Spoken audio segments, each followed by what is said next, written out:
A button is a simple input device that lets users interact with the Arduino. When pressed, it completes an electrical circuit and sends a digital signal, high or low, which can be read by the board to trigger actions.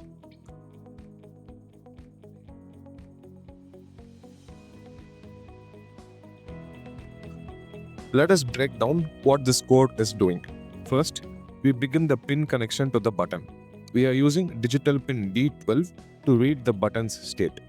In the setup function, we begin serial communication so we can see the button's state in the serial monitor. In the loop function, the Arduino constantly checks if the button is pressed or not using digital read.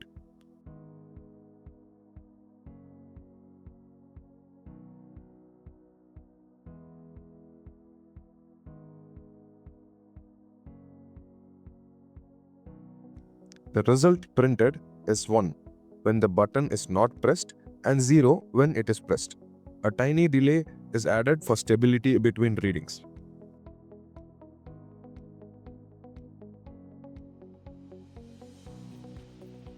The button has limitless real-world applications. It is used in almost every electrical circuit.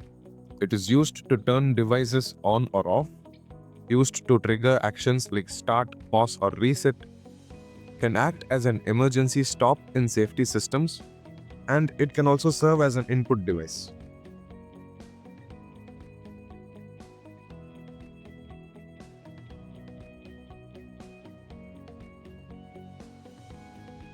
The switch is a simple mechanical device that is used to manually open or close a circuit. It provides binary on or off inputs to microcontrollers. It is used in control panels, power systems, and logic control. Its function is very similar to that of a button. When a button is pressed, it goes to high state, and when it is released, it goes to low. But in a switch, its state is maintained once released.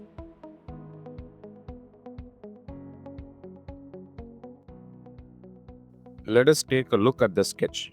This code reads the state of a connected switch and prints whether it is on or off to the serial monitor. First, a pin is assigned to the switch, which is connected to the analog pin A3 used in digital mode. In the setup function, serial communication is started for monitoring. In the loop function, the state of the switch is read using digital read.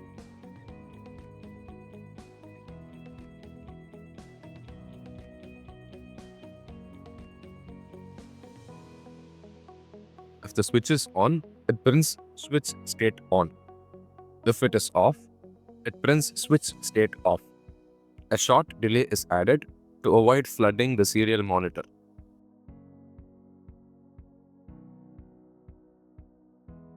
A switch can be used in almost every circuit that requires turning on and turning off manually. A switch can also act as limiters in robotic systems. They may also serve as safety cutoffs in machines. And that wraps up the explanation and demo of a switch. Thank you for watching and stay tuned for more interesting videos.